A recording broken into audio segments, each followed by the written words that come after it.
তো 4 তারিখে ছিল কিন্তু আমার একটা রিসেপশন বাড়ি ইনভিটেশন, মানে আমার পুরো ফ্যামিলিরই। একদম পাশের পাড়াতে ছিল রিসেপশন পার্টিটা, তো সবাই মিলে একদম চলে গেছি।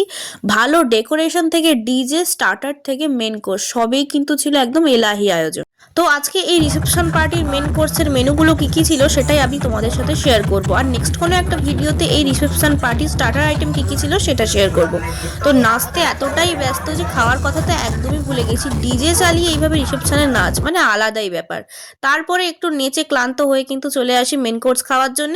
তো মেনুটা তোমরা পজ করে দেখে নাও। তো প্রথমেই কিন্তু দিয়ে গেল প্লেট আর জলের বোতল, টিস্যু পেপার আর সাথে কিন্তু হজমলা। যেহেতু আমি খাওয়ারের ভিডিওগুলো করি তাই এক্ষেত্রে আমার একটু প্রবলেম হচ্ছিল, কারণ খাওয়ার জায়গায় মাল্টি কালারের লাইটিংটা দেওয়া ছিল, যার জন্য যেন খাওয়ারের কালারগুলো একটু আলাদা হয়ে যাচ্ছিল। তো সেসব সাইডে রেখে আমরা বাঙালিরা একদম খাওয়ারেই ফোকাস করি।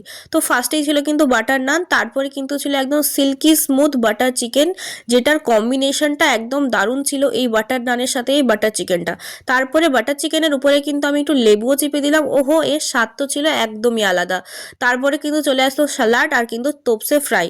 তোপসে ফ্রাইয়ের সাথে কিন্তু ছিল কাসুন্দি, যেটা দিয়ে খেতে যাকে বলে একদম অসাধারণ লাগছিল। বিয়েবাড়ির তোপসে ফ্রাই মানে এর আলাদাই স্বাদ। তো তোপসে ফ্রাই খাওয়ার পর কিন্তু চলে আসলো একদম ঝুরঝুরে আলু ভাজা। তো আলু ভাজাটা তো আমার শুধুই খাওয়া হয়ে গেছে, ভাত অব্দি আর আমি অপেক্ষা করতে পারিনি। তো তারপরে চলে আসলো কিন্তু সাদা ভাত, সাথে কিন্তু মুগ ডাল নিতাম না, ভিডিও করার জন্য নিলাম। তো সাথে একটু লেবু চিপে স্যালাড দিয়েই খেলাম, কারণ আমি তো আলু ভাজা শুধুই খেয়ে নিয়েছি। ভাত ডাল স্যালাড দিয়ে খাওয়া শেষ করতে না করতেই চলে এলো কিন্তু বড় সাইজের একটা পাবদা মাছ। এটা কিন্তু পাবদার তেল ঝাল ছিল, যার মধ্যে কিন্তু ছিল ডিম, আর মাছটা কিন্তু ছিল একদম ফ্রেশ। মাছ দিয়ে ভাত খেতে তো আমার এমনি ভালো লাগে, আর সাথে কিন্তু পাবদা মাছ হলে আর কোনো কথাই নেই। তারপরে কিন্তু চলে আসলো মেন কোর্সের শো স্টপার, মানে সবার প্রিয় মাটন কষা। আর মাটনটা ছিল কিন্তু একদম সুসিদ্ধ, আর এই পিসটা কিন্তু বড় হলে একটু ভালো হতো। যাকগে, মাটন দিয়ে কাঁচা পেঁয়াজ দিয়ে ভাত খেতে তো আমার সেই লাগে। আই থিঙ্ক আমার নয়, এটা সবারই ভালো লাগে। তারপরে আমি মাটনটা আবার রিপিট করলাম, অ্যাকচুয়ালি মাটন রিপিটই হচ্ছিল, তো আমি আবার নিলাম।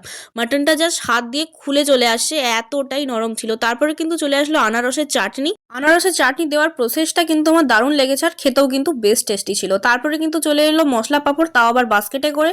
সিটিং এরিয়াটা তোমাদের আমি একবার দেখিয়ে দিলাম। তারপরে যেটা দেখে আমি অবাক হলাম সেটা হচ্ছে কিন্তু 2-in-1 রসগোল্লা। আমি ফার্স্ট টাইম কিন্তু দেখলাম 2-in-1 রসগোল্লা, এবং টেস্টও করলাম। ছিল কিন্তু চকলেট আর ভ্যানিলা ফ্লেভারের। অসাধারণ খেতে ছিল, সত্যি অসাধারণ খেতে ছিল। আমার তো আরও একটা নিতে ইচ্ছা ছিল। তো যাকগে, তারপরে পায়েস ছিল বলে আর নেইনি। পায়েসটা কিন্তু ছিল খুবই ব্যালেন্স একটা স্বাদ, বেশি মিষ্টি নয় আবার কমও মিষ্টি নয়, একদম ঠিকঠাক আমার পায়েসটা খেতে লেগেছে। তারপরে দিয়ে গেল কিন্তু হাত ধোয়ার জন্য জল। তো হাতটা ধুয়ে নিয়ে কিন্তু খেয়ে নিলাম রলিকের বাটারস্কচ আইসক্রিম, মানে এটা আমি বাড়ির জন্যই নিয়েছি, সেখানে বসে আর খাইনি। তো সেখান থেকে উঠে এবার চলে এলাম কিন্তু মুখসিদ্ধি খাওয়ার জন্য, যেটা হচ্ছে কিন্তু ওয়ান অফ দ্য ফেভারিট মুখসিদ্ধি আমার মিষ্টি পান। তো ভিডিওটা এতটাই, তোমাদের খাওয়া দাওয়ার মেনুটা কেমন লাগলো অবশ্যই জানিও।